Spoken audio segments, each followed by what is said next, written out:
بسم اللہ الرحمن الرحیم۔ الصلاۃ والسلام علیک یا رسول اللہ، الصلاۃ والسلام علیک یا حبیب اللہ، الصلاۃ والسلام علیک یا نبی اللہ وعلی آلک و اصحابک یا نور اللہ صلی اللہ تعالی علیہ وسلم۔ اس سے پہلے ہم نے خلاصۃ النو حصہ اول کے 14 اسباق تفصیل کے ساتھ پڑھے اور ہم نے ان میں پہلے سبق کو اچھی طریقے سے آپ کی بارگاہ میں پیش کیا تھا اور اس کو صحیح طور سے سمجھا تھا۔ پھر اس کے بعد ہم نے دوسری اور تیسری تمرین کو حل کرنے کا جو سلسلہ رکھا تھا اس کو بھی حل کیا تھا، اور اللہ کے فضل و کرم سے وہ 14 اسباق ہمارے تفصیل کے ساتھ مکمل ہوئے۔ آج ہم آپ کی بارگاہ میں لے کر حاضر ہوئے ہیں 15واں سبق، الدرس الخامس عشر، اسماء اشارہ کا بیان۔ تو یہاں پر سب سے پہلے ہم عرض کرتے چلتے ہیں یہ بات آپ کی بارگاہ میں کہ آپ کو ہمارے اب تک کے سلسلے کیسے لگے، ضرور اپنی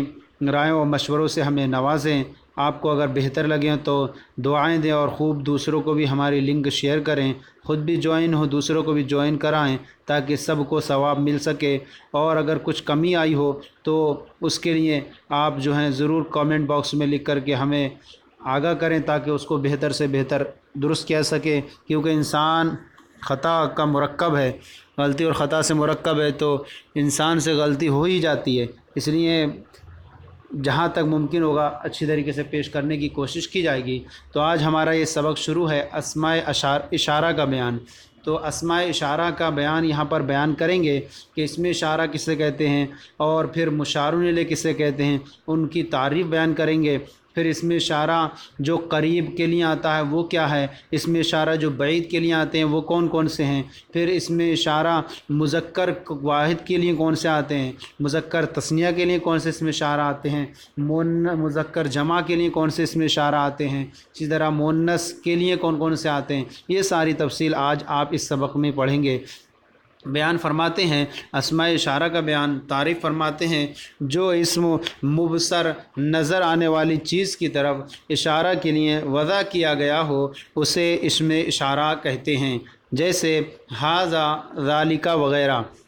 تو یہاں ھذا جو ہے یہ اسم اشارہ ہے اور اسم اشارہ مذکر ہے اور واحد ہے، اور ھذا کا استعمال قریب کی چیز کے لیے ہوتا ہے، لہذا جو چیز نظر آ رہی ہے اس کی طرف اشارہ کرنے کے لیے جو ہم لفظ استعمال کریں گے ھذا کا یہ اسم اشارہ کہلائے گا، اور جس کی طرف اشارہ کیا جائے گا وہ مشار الیہ کہلائے گی۔ تو ھذا یہ اسم اشارہ مذکر قریب کے لیے ہے، ذالک مانے وہ، یہ اسم اشارہ مذکر واحد کے لیے ہے لیکن یہ بعید کے لیے ہے۔ تو یہ اسم اشارہ کی دو مثالیں دیں، آگے پوری تفصیل اس کی آ رہی ہے۔ اور یہاں پر جو انہوں نے کہا کہ اسم اشارہ محسوس مبصر کے لیے آتا ہے، یعنی جو چیز دکھائی دے، تو اگر اسم اشارہ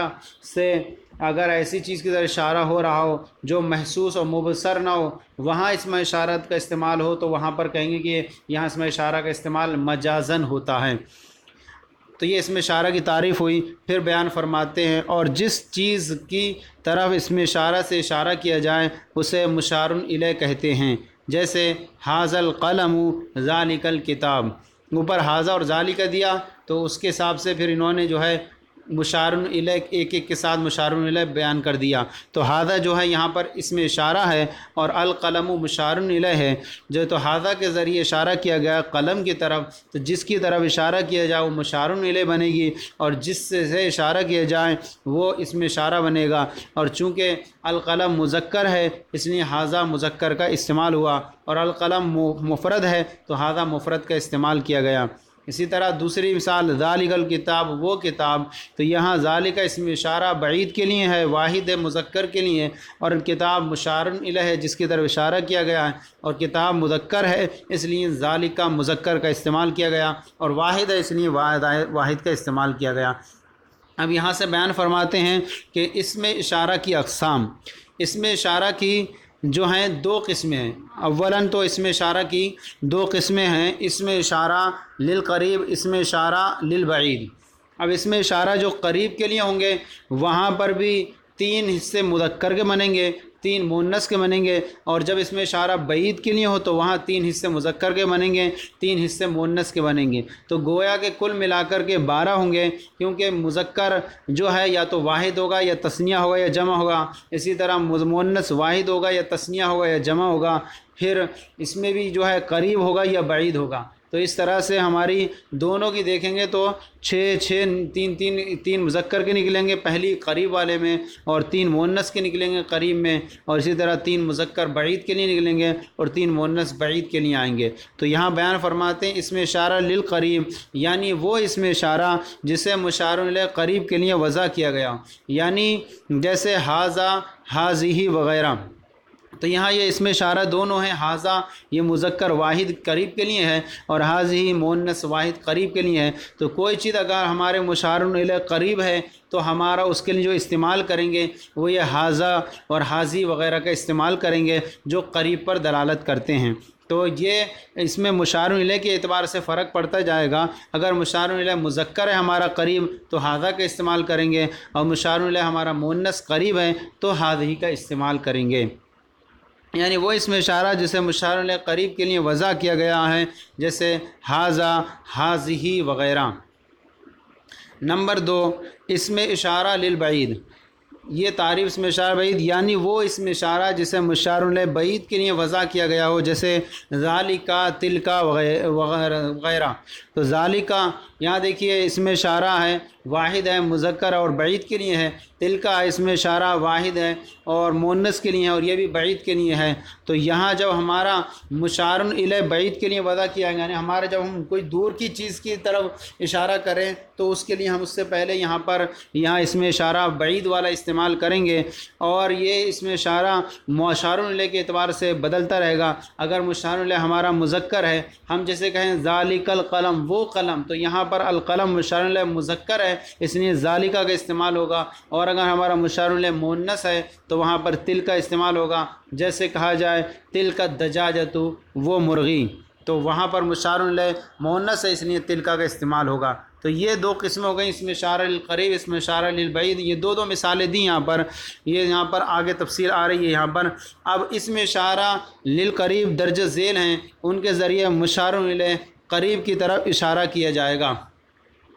تو اس طرح واحد، تثنیہ، جمع، مذکر کی بنیں گی 3، اور اسی طرح پھر مؤنث کی بنیں گی، پھر اس میں اشارہ بعید والے بھی اسی طرح بنیں گی۔ تو گویا کہ کل دیکھیں ملا کے 6 یہ ہوئیں اور 6 وہ ہوئیں، اس طرح سے ٹوٹل 12 ہو جائیں گی۔ تو اب یہاں دیکھیں کہ سب سے پہلے اس میں اشارہ مذکر ذا ہے، یہ ذا جو ہے مذکر قریب کے لیے ہے اور واحد کے لیے ہے، ذا مانے یہ۔ اسی طرح بعض لوگ اس پر ذا پر ھذا لگا دیتے ہیں، تو اس طرح سے 2 صورتیں ہو گئیں اس کی، ذا بھی پڑھتے ہیں اور ھذا بھی پڑھتے ہیں۔ تو ہا حرف تنبیہ مانتے ہیں بعض حضرات، تو کہتے ہیں کہ ذا اصل اسم اشارہ ہے۔ تو ذا مذکر قریب کے لیے، واحد کے لیے، یہ ھذا یہ مذکر قریب کے لیے، یہ ایک مرد، زانے اور زینے اور ہازانے اور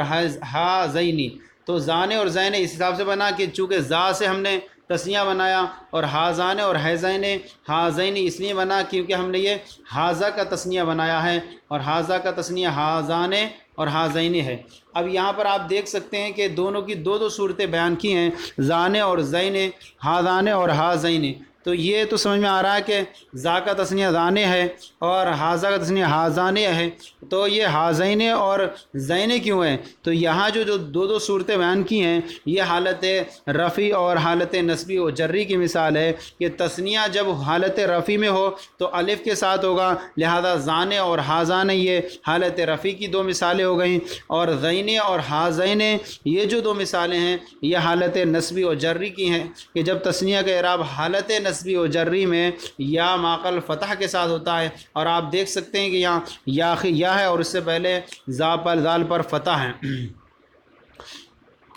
تو یہ 2 مثالیں جو ہیں حالت نصبی و جری کی ہیں، اور زانے اور حاضان یہ حالت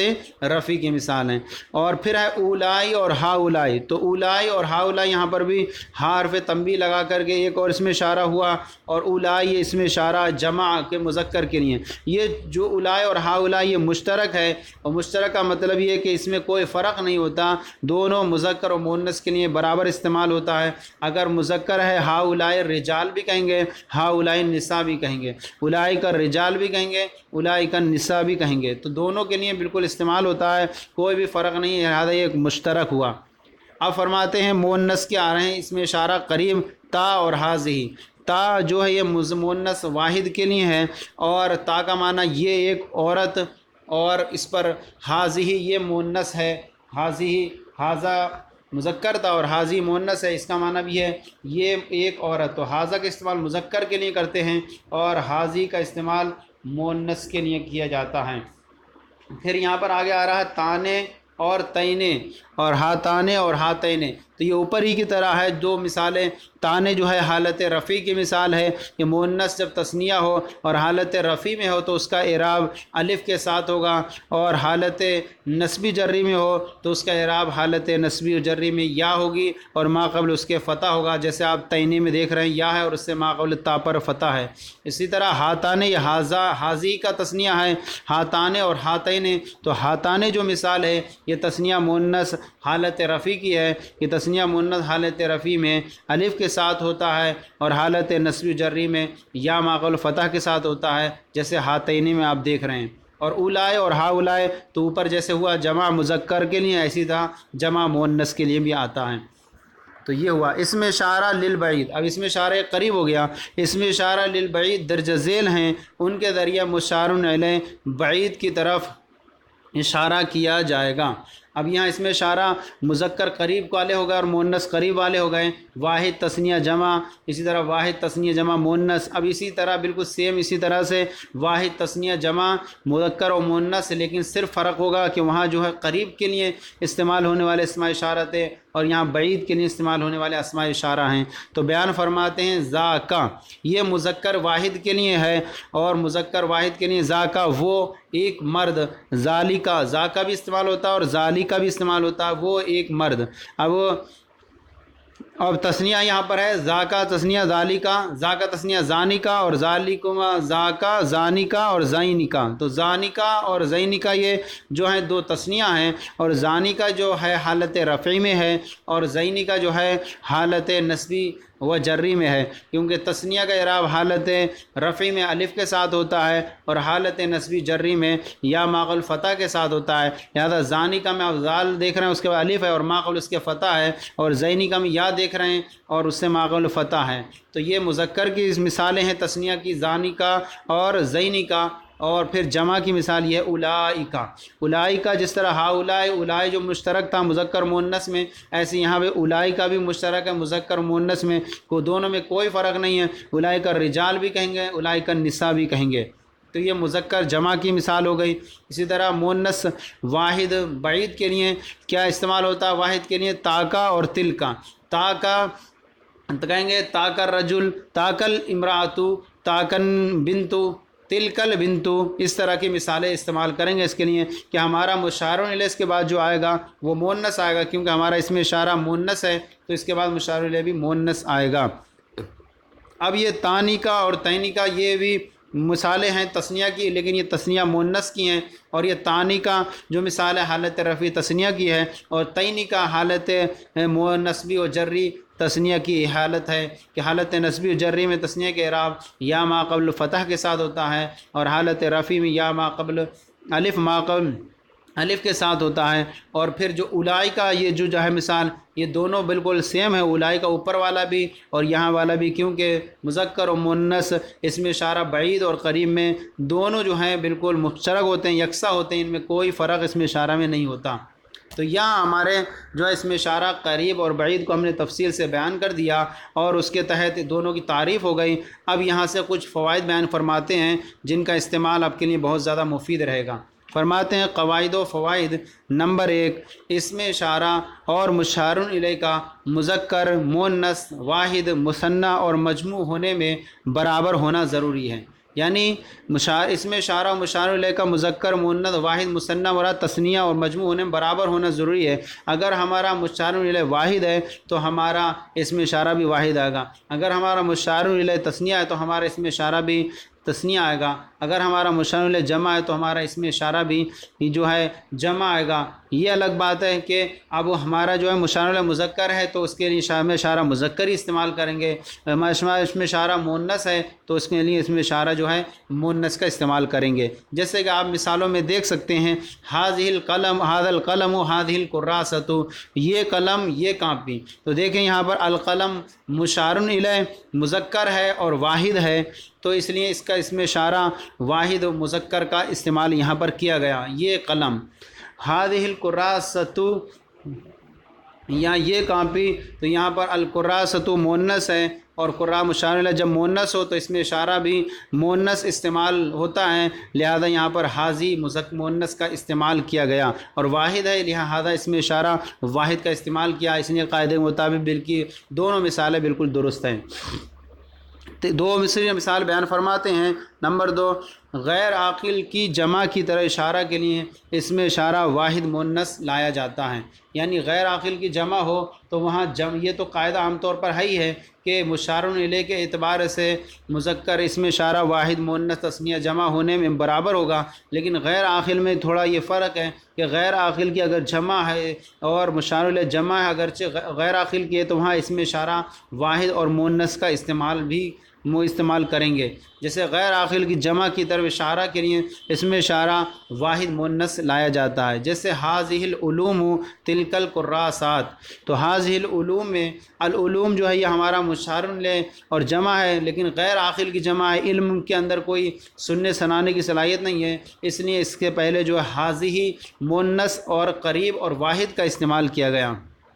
اس میں اشارہ واحد کا استعمال لایا گیا۔ اسی طرح یہاں دیکھیں تلک الکراسات، کراسات یہ کراستن کی جمع ہے، وہ کاپیاں، اور جب اس میں اشارہ مؤنث، اس میں اشارہ جو غیر عاقل مشار الیہ غیر عاقل کی جمع ہو تو وہاں اس میں اشارہ واحد مؤنث کا استعمال کرتے ہیں، لہذا جمع اگرچہ ہے کراسات لیکن چونکہ غیر عاقل کی جمع اس لیے اس سے پہلے اس میں اشارہ تلک واحد مؤنث کا استعمال کیا گیا۔ نمبر 3، ہنا، ہا ہنا، یہاں۔ ہنا اور ہا ہنا کا معنی ہو جاتا ہے اس میں مکان للقریب اور اس میں مکان للبعید، دونوں صورتیں آ رہی ہیں، تو اس میں ہا ہنا اور ہنا یہاں قریب جگہ کے لیے اشارے کے لیے آتے ہیں۔ قریب جگہ اگر کہیں کہنا ہو تو وہاں ہنا یا ہا ہنا کا استعمال کریں گے، جیسے کہ ہنا خزائن الارض علمی، یہاں علم کے خزانے ہیں، تو یہاں ہنا کا استعمال جب کریں گے جب ہم قریب کی جگہ کے لیے، قریب جگہ کے لیے اس میں اشارہ کے لیے لاتے ہیں، ہنا خزائن الارض، یہاں علم کے خزانے، تو ہنا اور ہا ہنا کا استعمال قریب جگہ کے لیے استعمال کیا جاتا ہے۔ ہا ہنا، جیسے ہا ہنا جامعۃ المدینہ، یہاں جامعۃ المدینہ ہے، یہاں اس میں اشارہ قریب کا استعمال کیا گیا، اس میں اشارہ قریب کے لیے ہا ہنا اور ہنا کا استعمال کرتے ہیں۔ نمبر 4، ثما، ہنالک اور ہناکا، یہ وہاں، ان کا معنی ہوتا ہے وہاں، اس کو نام دیں گے اس میں اشارہ للبعید، للمکان البعید، جب اس بعید جگہ کی طرف اشارہ کرنا ہو تو وہاں اس میں اشارہ ثما، ہنالک اور ہناکا وغیرہ میں سے کسی ایک کا استعمال کریں گے۔ ثما، ہنالک، ہناکا اور ہنالکا بعید جگہ کی طرف اشارہ کے لیے ہیں، جیسے ہنالک الزلازل، وہاں زلزلے ہیں، تو یہاں زلزلے ہیں، تو یہاں بعید جگہ کے لیے اشارہ کرنے کے لیے ہنالکا کا استعمال ہوا، جیسے کہ نبی کریم صلی اللہ علیہ وسلم کی حدیث میں ہے، نجد کے بارے ہنالک الزلازل والفتن وبہا یطلع قرن الشیطان، وہاں زلزلے اور فتنے ہوں گے، تو وہاں مکان بعید کے پر اشارہ کرنے کے لیے جو ہے ثما، ہناکا اور ہنالکا کا استعمال کرتے ہیں۔ دوسری مثال ہے ثما شیء، وہاں کوئی چیز ہے، تو وہاں کوئی مکان بعید پر اشارہ کرنے کے لیے وہاں ثما کا استعمال کیا جاتا ہے۔ قاعدہ نمبر 5، ذالک وغیرہ میں کاف حرف خطاب ہے، ذالک وغیرہ میں کاف حرف خطاب ہے، لہذا یہ مخاطب کے مطابق ہوگا، مخاطب کے مطابق ہوگا۔ اگر ہمارا مخاطب مذکر ہے تو ذالک ہوگا، مخاطب مؤنث ہے تو ذالک ہی ہوگا، اور مخاطب تثنیہ ہے تو تثنیہ میں چونکہ مشترک رہتا ہے ذالکما ہوگا، اور اگر مخاطب ہمارا جمع ہے تو ذالکم مذکر کے لیے ہوگا، اور مؤنث ہے تو ذالکن ہوگا۔ تو یہاں دیکھیے ذالک وغیرہ میں کاف حرف خطاب ہے، لہذا یہ مخاطب کے مطابق ہوگا۔ مثلا دور رکھی ہوئی کتاب کی طرف اشارہ کرنا ہو اور مخاطب مذکر ہو تو کہا جائے گا ذالک الکتاب، وہ تو یہاں مخاطب مذکر ہو تو یہاں کہا جائے گا کہ وہ کتاب، وہ مخاطب ہو تو یہاں پر وہ تیری کتاب، مخاطب مذکر ہو تو وہاں کہا جائے گا ذالک الکتاب، اس میں اشارہ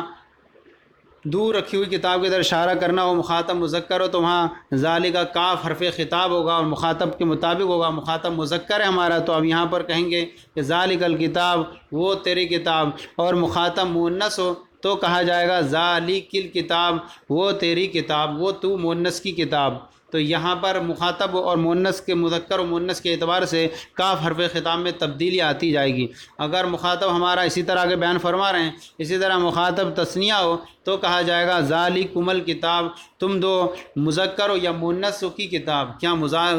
تثنیہ چونکہ مذکر و مؤنث دونوں مشترک ہوتا ہے، لہٰذا جیسا آپ کے سامنے مخاطب ہے اسی حساب سے آپ پھر ترجمہ کرتے جائیں گے۔ ذالکم الکتاب، وہ تم دو مذکر ہو یا مؤنثوں کی کتاب۔ دیکھیے کہ یہاں زکما کاف تھا، وہی کیا ہو گیا، اس میں تبدیلی آتی گئی، تو کاف اصل ذالکہ میں کاف حرف خطاب ہے، اب یہی تبدیل ہوتے جائے گا، پہلے واحد میں ذالک کاف تھا اور کی تھا، اب یہی تثنیہ میں کما ہو گیا۔ اور جمع مذکر ہو تو کہا جائے گا ذالکم الکتاب، وہ تم سب کی کتاب، اور جمع مؤنث ہو تو کہا جائے گا ذالکن الکتاب، وہ تم سب مؤنثوں کی کتاب۔ تو یہ جو ہے ذالکہ تو اس میں اشارہ ہے اور کاف حرف خطاب ہے، یہ جیسا جیسا ہمارا مشار الیہ مخاطب ہوتا جائے گا ویسے ہی جیسا جیسا ہمارا یہ مخاطب کے مطابق تبدیل ہوتی جائے گی، مخاطب مذکر ہوگا واحد ہوگا تو ذالکہ، مخاطب مؤنث ہوگا تو ذالکی، مخاطب تثنیہ ہوگا تو ذالکما، اور مخاطب مذکر ہوگا جمع ہوگا ذالکم، اور مخاطب مؤنث ہوگا تو جمع کے لیے ذالکن استعمال کیا جائے گا۔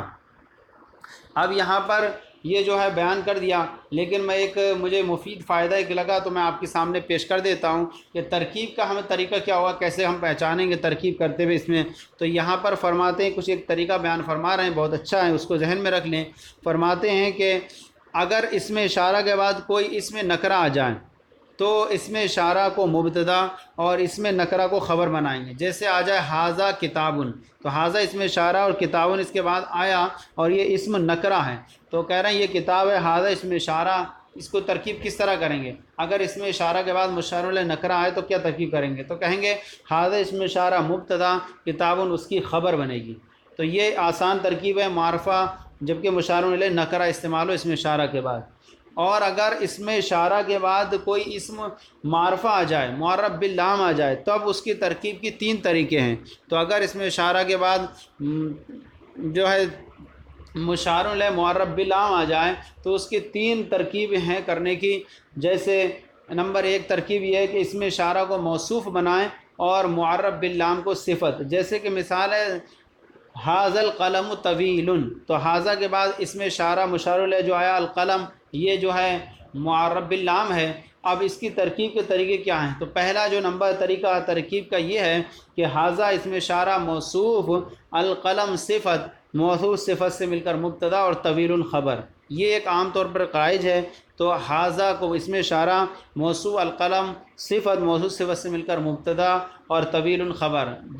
دوسری ترکیب کا طریقہ یہ ہے اس میں ھذا القلم طویل میں کہ ھذا جو ہے اس میں اشارہ کو مبین بنائیں اور معرف باللام کو عطف بیان۔ اس صورت میں ھذا القلم طویل کی ترکیب اس طور پر کریں گے کہ ھذا اس میں اشارہ مبین، القلم عطف بیان، مبین عطف بیان سے مل کر مبتدا اور طویل خبر۔ تو یہ دوسرا طریقہ ہو گیا معرف باللام واقع ہونے کی صورت میں اس میں اشارہ کے بعد۔ تیسرا طریقہ ترکیب یہ ہے اس میں کہ ھذا القلم طویل میں اس کو پہلے ھذا اس میں اشارہ کو مبدل منہ بنائیں اور قلم کو معرف باللام جو ہے اس کو بدل بنائیں، اور پھر اس میں اشارہ کو مبدل منہ، القلم بدل، مبدل منہ بدل سے مل کر مبتدا اور طویل خبر، مبتدا خبر سے مل کر جملہ اسمیہ خبریہ ہوا۔ تو یہ 3 طریقے واقع ہوں گے ترکیب کے، جبکہ اس میں اشارہ کے بعد معرف باللام واقع ہو، اگر اس میں اشارہ کے بعد معرف باللام نہ ہو بلکہ نکرہ ہو تو وہاں آسان ایک ترکیب ہے کہ قلم ان کو خبر بنا دے، اس میں اشارہ کو مبتدا بنائیں۔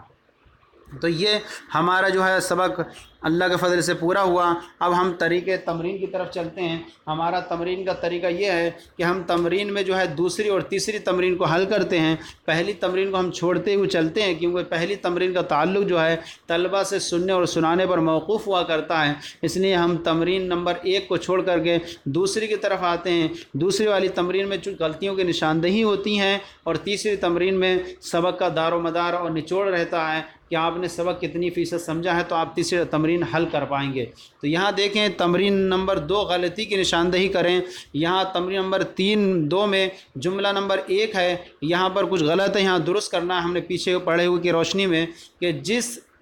کی طرف اشارہ کیا جائے اسے مشار الیہ کہتے ہیں۔ تو یہاں پر یہ جملہ غلط ہے، بلکہ یہاں پر اس کے لیے ہمیں جو ہے یہ رکھنا پڑے گا، جس چیز کے بعد چیز رکھیں گے، جس چیز کی طرف اس میں اشارہ، جس چیز کی طرف اس میں اشارہ سے اشارہ کیا جائے، جس چیز کی طرف اس میں اشارہ سے اشارہ کیا جائے اسے مشار الیہ کہتے ہیں۔ تو یہاں جس کے بعد چیز رکھیں، جس چیز کی طرف اس میں اشارہ سے اشارہ کیا جائے اسے مشار الیہ کہتے ہیں۔ تو یہ جملہ درست ہو جائے گا۔ جملہ نمبر 2 ہے ہنالکا اور ہا ہنا قریب جگہ کے لیے آتے ہیں۔ تو ہم نے ہنالکا اور ہناکا تو پڑھا کہ یہ جو ہے بعید جگہ کے لیے آتے ہیں، تو ہم یہاں ایسا کریں غلطی کی نشاندہی میں کہ زیادہ تبدیلی بھی نہ کرنا پڑے اور جملہ ہمارا درست ہو جائے، تو ہم اس کو یہاں ایسے کریں گے ہنالکا اور ہا ہناکا، ہنالکا اور ہناکا بعید جگہ کے لیے آتے ہیں، تو قریب کی جگہ بعید رکھ دیں گے اور ہا ہنا کی جگہ ہناکا رکھ دیں گے۔ تو اب ہوگا ہنالکا اور ہناکا بعید جگہ کے لیے آتے ہیں۔ جملہ نمبر 3 ہے، اس میں اشارہ کے آخر میں آنے والا کاف ضمیر ہوتا ہے اور مخاطب کے مطابق ہوتا ہے۔ تو یہ جملہ ہمارا درست نہیں ہے، ہم نے بلکہ اس کے متعلق سے پڑھا کہ اس میں اشارہ کے میں آخر میں آنے والا کاف حرف خطاب ہوتا ہے، تو یہاں ضمیر کو ہٹا دیں اور پورا صحیح ہو جائے گا، کاف حرف خطاب ہوتا ہے۔ اس میں اشارہ کے آخر میں آنے والا کاف حرف خطاب ہوتا ہے اور مخاطب کے مطابق ہوتا ہے، تو یہاں ضمیر ہٹا دیں اور کاف حرف خطاب لکھ دیں، پورا جملہ درست ہے۔ ہماری یہ دوسری تمرین غلطی کی نشاندہی کریں، درست ہو گئی۔ اب تیسری جو ہماری تمرین ہے وہ جو ہے سبق کا دار و مدار نچوڑ رہتا ہے، لہذا آئیے ہم تیسری تمرین کی طرف چلتے ہیں۔ اور تیسری تمرین میں 3 حصے ہیں۔ سب سے پہلا حصہ یہ ہے کہ آپ کو الف ہے، اس میں اشارہ للقریب، اس میں اشارہ للبعید اور اس میں اشارہ للمکان الگ الگ کیجئے۔ تو آپ کو اس میں اشارہ قریب وغیرہ سب کو الگ الگ کرنا ہے، تو آپ یہاں پر یہ کر سکتے ہیں کہ آپ سب سے پہلے نمبر لکھ لیں، نمبر شمار، پھر مثال لکھ لیں، پھر ذالی کی سب مثالیں لکھ لیں، پھر ان کے جو ہے جیسا جیسا آتا جائے ویسی جواب آپ لکھتے جائیں کہ یہ بعید ہے، یہ قریب ہے، یہ مکان کے لیے ہے۔ تو دیکھیں سب سے پہلے یہاں پر لکھا ہوا ہے نمبر 1 ذالکا۔ ذالکا معنی ہوتا ہے وہ، مذکر واحد کے لیے آتا ہے، اور اس کو کہیں گے اس میں اشارہ للبعید ہے، یہ واحد مذکر کے لیے آتا ہے۔ پھر دوسرا ہے حاذہ، یہ دوسرا نمبر ہے حاذہ، یہ ایک عورت، یہ اس میں اشارہ للقریب ہے اور واحد مؤنث کے لیے آتا ہے۔ تیسرا نمبر ہے ہا ہنا، ہا ہنا یہ اس میں اشارہ للمکان القریب کے لیے آتا ہے، تو ہا ہنا یہ اس میں اشارہ للمکان القریب۔ نمبر 4 ہے الائی، الائی یہ اس میں اشارہ للقریب ہے اور یہ مذکر و مؤنث دونوں کے لیے مشترک ہے۔ مذکر اگر جمع ہے تب بھی وہاں ہا الائی کا استعمال کریں گے، اور مذکر مؤنث ہیں الائی اگر اور ہمارے، تو وہاں پر بھی اس میں اشارہ ہا الائی کا استعمال کریں گے، یعنی جمع مذکر ہے تب بھی الائی کا، جمع مؤنث تب بھی الائی کا استعمال کریں گے، تو کہیں گے کہ الائی اس میں اشارہ للقریب مذکر و مؤنث دونوں کے لیے ہے۔ اسی طرح نمبر 5 ہے ہنالکا، ہنالکا یہ اس میں اشارہ للمکان البعید کے لیے آتا ہے، للمکان البعید، مکان البعید ہے اور یہ دور کے لیے استعمال ہوتا ہے۔ اب چھٹا جملہ ہے ہمارا ہا الائی، تو ہا الائی یہ جو ہے اس میں اشارہ للقریب ہے اور یہ مذکر و مؤنث دونوں کے لیے آتا ہے، جمع کے لیے، اس میں اشارہ للقریب ہے، مذکر و مؤنث دونوں جمع کے لیے آتا ہے، یعنی جمع مذکر اور جمع مؤنث دونوں کے لیے اس کا استعمال کریں گے۔ جملہ نمبر یہ 7 نمبر ہمارا ہے تلکا، تلکا جو ہے یہ جو ہے اس میں اشارہ بعید ہے اور یہ واحد مؤنث کے لیے آتا ہے، دور والی چیز کے لیے اگر استعمال کرنا ہو مؤنث کے لیے تو وہاں تلکا کا استعمال کریں گے۔ نمبر 8 ہے ثما۔ ثما کا معنی ہوتا ہے وہاں، یہ اسم اشارہ للمکان البعید ہے، للمکان البعید کے لیے اس کا استعمال ہوتا ہے، تو یہاں پر یہ ہو گیا۔ 9 نمبر ہے تانی کا۔ یہ تانی کا جو ہے اس میں اشارہ للبعید ہے اور یہ تثنیہ مؤنث کے لیے ہے۔ تلکا کا تثنیہ مؤنث ہے، تانی کا وہ دو مؤنث ہے، وہ اس میں اشارہ مؤنث تثنیہ مؤنث دور کے لیے ہے، اس کا استعمال ہوتا ہے۔ نمبر 10 ہے اولئک۔ اولئک یہ اس میں اشارہ ہے اور للبعید ہے، مذکر و مؤنث، جمع مذکر و مؤنث بعید کے لیے اس کا استعمال کیا جاتا ہے۔ نمبر 11 ہے ہاتان۔ ہاتان یہ ہاذا ہاذی کا تثنیہ ہے، ہاذی کا تثنیہ اس میں اشارہ للقریب کے لیے، تثنیہ مؤنث کے لیے، اس کا معنی ہوگا یہ دو مؤنثیں، تو اس میں اشارہ للقریب و تثنیہ مؤنث کے لیے اس کا استعمال کیا جاتا ہے۔ نمبر 12 ہے ہاذان۔ ہاذان یہ ہاذا کا تثنیہ ہے اور یہ اس میں اشارہ للقریب ہے، تثنیہ مذکر کے لیے اس کا استعمال کیا جاتا ہے۔ تو یہ ہمارا جو ہے الف جز پورا ہوا۔ اب جز با کی طرف چلتے ہیں۔ جز با میں جو ہے درجہ ذیل جملہ اسما سے پہلے اس میں اشارہ للقریب اور للبعید دونوں لگائیے۔ تو یہاں پر اس طور پر ہم کریں گے، سب سے پہلے ہم یہ سب سے مثالیں لکھ لیں گے، پھر ہم اس میں اشارہ للقریب کی مثال لکھیں گے اسی سے، پھر اس میں اشارہ بعید کی مثال لکھیں گے۔ تو گویا کہ ہمارے یہ جو ہے 11 جملے ہیں اور اس اعتبار سے ہماری جو ہیں 11 کی 22 مثالیں ہماری بن جائیں گی۔ تو ہمارے یہاں پر دیکھتے ہیں کہ ھذا یہاں سب سے پہلے لگائیں گے، اور ہمیں یہ بھی یاد رکھنا ہے کہ مشار الیہ ہمارا جیسا ہوگا ویسے ہی ہمیں اس میں اشارہ کو بھی اس کا استعمال کرنا ہے۔ اگر اس مشار الیہ ہمارا مذکر ہے تو اس میں اشارہ بھی مذکر لانا ہے، اس میں اشارہ مشار الیہ مؤنث ہے تو ہمیں اس میں اشارہ مؤنث لانا ہے، مشار الیہ ہمارا تثنیہ ہے تو اس میں اشارہ بھی ہمیں تثنیہ کا استعمال کرنا ہے۔ تو نمبر 1 دیکھیں رجل، رجل مانے مرد۔ اب یہاں اس سے پہلے اس میں اشارہ للقریب کی مثال بنائیں تو 1 نمبر یہاں رکھ دیں اور یہ ہوگی مثال ھذا رجل، یہ مرد ہے، اور اس میں اشارہ کے بعد جب نکرہ واقع ہو تو وہاں پر مبتدا خبر واقع ہو جاتا ہے اور اس میں اشارہ مبتدا۔ تو ھذا رجل یہ مذکر قریب، اس میں اشارہ للقریب کی مثال ہوئی، اور ذالک رجل وہ مرد ہے، یہ اس میں اشارہ للبعید کی مثال ہوئی۔ نمبر 2 ہے بنتن، اور بنتن یہ کیا ہے؟ مشار الیہ مؤنث ہے، لہذا اس سے پہلے اس میں اشارہ ہمیں مؤنث لانا ہوگا، تو اس میں اشارہ قریب کے لیے ھذہ بنتن، بنتن چونکہ مؤنث ہے اس لیے اس میں ھذہ کا استعمال ہوا، یہ ایک لڑکی ہے، اور اس میں اشارہ للبعید کے لیے تلک بنتن، یہ اس میں اشارہ للبعید کی مثال ہے، وہ ایک لڑکی ہے۔ نمبر 3 کتبن، یہ کتبن یہ جمع غیر عاقل کی جمع ہے، اور جب غیر عاقل کی جمع مشار الیہ بنے تو وہاں پر اس میں اشارہ واحد مؤنث آتا ہے، لہذا ہم یہاں واحد مؤنث کا استعمال کریں گے قریب کے لیے اور کہیں گے ھذہ کتبن، یہ کتابیں ہیں، یہ اس میں اشارہ قریب کی مثال ہے، اور یہ تلک کتبن، تلک کتبن یہ اس میں اشارہ بعید کی مثال ہے، تلک کتبن۔ نمبر 4 قلمان، اور قلمان وہ دو، یہ قلمان 2 قلم، یہ تثنیہ مذکر کس مثال ہے؟ اب جب تثنیہ ہو مذکر ہو تو اس میں اشارہ مذکر و تثنیہ کا استعمال کرتے ہیں، لہذا اس میں اشارہ للقریب کے لیے ہم اس کا استعمال کریں گے تو بنے گا ھذان قلمان، یہ 2 قلم ہیں، اور مؤنث بعید کے لیے بنائیں گے تو بنے گا ذالک قلمان، کیونکہ ذالک کا تثنیہ ذالک ہے اور قلمان مشار الیہ تثنیہ ہے تو یہاں پر اس میں اشارہ کا استعمال بھی تثنیہ ہوگا۔ نمبر 5 جنتان، اور جنتان یہ جنتن کی تثنیہ ہے، یہ مؤنث ہے، اور جب مشار الیہ مؤنث ہو تو اس میں اشارہ مؤنث کا استعمال کرتے ہیں، لہذا اس میں اشارہ القریب کے لیے کہیں گے ھذہ، یا ہاتان جنتان تثنیہ ہے تو یہاں کہیں گے ہاتان جنتان،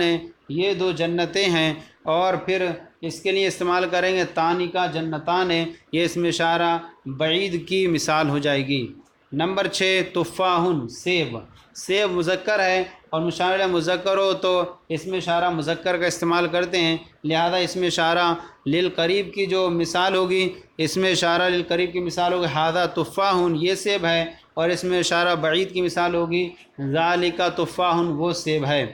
نمبر 7 اردون، یہ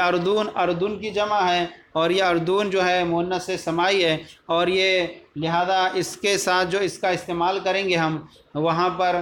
حاضی کا استعمال کریں گے، اور غیر ذوی العقول، اور غیر ذوی العقول کی جمع تو اس سے پہلے واحد مؤنث کا استعمال ہوتا ہے، لہذا اس میں اشارہ قریب کے لیے ہم حاضی کا استعمال کریں گے اور کہیں گے حاضی اردون، یہ زمینیں ہیں، اور جمع اور دور کے لیے جب استعمال کریں گے تو وہاں تل کا واحد مؤنث کا استعمال کریں گے اور کہیں گے تل کا اردون، وہ زمینیں ہیں۔ نمبر 8 ہمارا یہ نمبر 8 ہے، نمبر 8 دارن یہ گھر،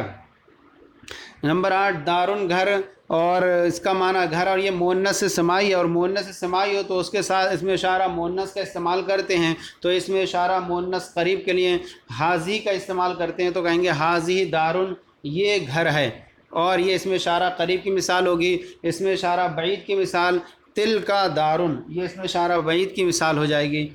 اور نمبر جملہ ہے 9 مسلمات، اب یہ مسلمات جو ہے جمع ہے اور مشار علیہ جمع ہے، مؤنث ہے، تو اس سے پہلے اس میں اشارہ ہم قریب کے لیے ہاؤلائی کا استعمال کریں گے اور کہیں گے اس میں اشارہ ہاؤلائی مسلمات، یہ اس میں اشارہ قریب کی مثال ہو جائے گی۔ اور یہ چونکہ مسلمات جمع ہو مشار علیہ تو مذکر مؤنث کے لیے ہاؤلائی کا استعمال مشترک ہے، دونوں کے لیے برابر استعمال ہوتا ہے، لہذا کہیں گے ہاؤلائی مسلمات، یہ اس میں اشارہ قریب کی مثال ہے، اور اس میں اشارہ بعید کے لیے اولئک مسلمات لائیں گے، اولئک اور اس میں ہاؤلائی دونوں مذکر مؤنث کے لیے بالکل مشترک ہیں۔ یہ الگ بات ہے کہ ہاؤلائی قریب جمع کے لیے آتا ہے اور اولئک قریب بعید جمع کے لیے استعمال ہوتا ہے۔ 10 نمبر ہے مسلمون، یہ مشار علیہ ہمارا جمع ہے اور مذکر ہے، اور تو لہذا اس کے لیے اس میں اشارہ جمع مذکر قریب والا استعمال کریں گے، اور وہ ہوگا ہاؤلائی مسلمون، تو یہ مسلمان ہیں، تو یہ اس میں اشارہ للقریب کی مثال ہو جائے گی، اور اس میں اشارہ بعید کے لیے استعمال کریں گے اولئک مسلمون، تو یہ اس میں اشارہ للبعید کی مثال ہوگی، وہ سب مسلمان ہیں۔ نمبر 11 ہے ورقاتن، یہ ورقتن کی جمع ہے، اور جب اس میں غیر ذوی العقول کی جمع ہو تو اس سے پہلے اس میں اشارہ واحد مؤنث کا استعمال ہوتا ہے، لہذا ورقاتن اگرچہ جمع ہے لیکن چونکہ مؤنث ہے غیر ذوی العقول ہے، لہذا اس سے پہلے اس میں اشارہ قریب کے لیے حاضی کا استعمال کریں گے اور کہیں گے حاضی ورقاتن، یہ ورقے ہیں، اور جب اس کے لیے اس میں اشارہ بعید کے لیے استعمال کریں گے تو وہاں تل کا ورقاتن، وہ ورقے ہیں، تو یہ اس میں اشارہ للقریب کے لیے حاضی کا استعمال کریں گے اور اس میں اشارہ بعید کے لیے تل کا استعمال کریں گے، کیونکہ مشار الیہ یہاں پر غیر ذوی العقول کی جمع ہے، اور غیر ذوی العقول کی جمع ہو تو وہاں اس میں اشارہ واحد مؤنث کا استعمال ہوتا ہے۔ تو یہ ہمارا دوسرا والا جز بھی حل ہو گیا۔ اب تیسرا والا جو جز ہے جیم، درج ذیل جملوں میں غلطی کی نشاندہی فرمائیں۔ یہاں پر کچھ غلط باتیں ہم ان کو درست کرنا ہے اور ہم اس کی وجہ بھی بیان کریں گے غلط کیوں ہے، تو بیان فرماتے ہیں۔ جملہ نمبر 1 ہے ھذا نارن، یہ آگ ہے، تو دیکھیے مشار علیہ جیسا رہے گا، اگر مشار علیہ ہمارا مذکر ہے تو ہمارا اس میں اشارہ بھی مذکر رہے گا، مشار علیہ اگر مؤنث ہے تو ہمارا اس میں اشارہ بھی مؤنث آئے گا، لہذا ہم دیکھتے ہیں کہ یہاں ھذا نارن میں یہ نارن کے اندر اچھے علامت تانیث نظر نہیں آئے، لیکن چونکہ یہ مؤنث ہے اور مؤنث ہے لہذا اس میں اس سے پہلے اس میں اشارہ حاضی کا استعمال ہوگا، لہذا درست جملہ ہوگا حاضی نارن، کیونکہ نار مؤنث سمائی ہے اس لیے اس میں اشارہ مؤنث لائیں گے۔ نمبر 2 جملہ ہے تاکا خلیفتن، تاکا خلیفتن، یہ درست نہیں ہے بلکہ یہ مؤنث کے لیے استعمال ہے، اور چونکہ خلیفہ جو ہے مذکر ہے لہذا اس کے لیے تاکا نہیں بلکہ ذاکا استعمال کریں گے، اور جملہ درست بنے گا ذاکا خلیفتن، کیونکہ وہ اسماء علم جن کے آخر میں اگر تا ہو اور وہ اس میں مؤنث کے لیے استعمال نہیں ہوتے مذکر کے، تو وہ بھی مذکر ہی رہیں گے، تو یہ خلیفہ مذکر ہے اس لیے اس میں اس سے پہلے اس میں اشارہ مذکر لائیں گے اور کہیں گے ذاکا خلیفتن، وہ خلیفہ ہے۔ نمبر 3 جملہ ہے ذالک ہندن، اور یہاں مشار علیہ چونکہ ہمارا مؤنث ہے تو لہذا جب مشار علیہ ہمارا مؤنث ہو تو اس میں اشارہ بھی مؤنث آتا ہے، اور یہاں اس میں اشارہ جو ہے مذکر واحد کے لیے استعمال ہوا ہے لہذا مشار علیہ کے مطابق نہیں ہے، لہذا یہاں پر درست ہوگا تل کا ہندن، ہندن چونکہ مؤنث اس لیے اس میں اشارہ تل کا استعمال کریں گے، وہ ہندہ ہے۔ نمبر 4 ہے ذانکا دارانے، اب یہ داران، یہ دارن کی جمع ہے، اور تثنیہ ہے داران، دارن جو ہے مؤنث سماعی ہے، اور مؤنث ہو مشار ہے تو اس سے پہلے اسم اشارہ کا استعمال بھی مؤنث ہوتا ہے، جبکہ زانی کا یہ ذالی کا تثنیہ ہے اور یہ مذکر کا تثنیہ ہے، لہذا مشار الیہ مؤنث کے حساب سے یہ درست نہیں ہے، چونکہ دار مؤنث ہے، لہذا اس کے حساب سے جو ہے آئے گا یہاں پر تانی کا داران ہے، تلکا کا تثنیہ جو آئے گا وہ مؤنث تانی کا آئے گا، تانی کا داران ہے، داران ہے چونکہ مؤنث سماعی ہے، اس لیے اس میں اشارہ یہاں تانی کا استعمال ہوا۔ نمبر 5 ہے ہادان جیران،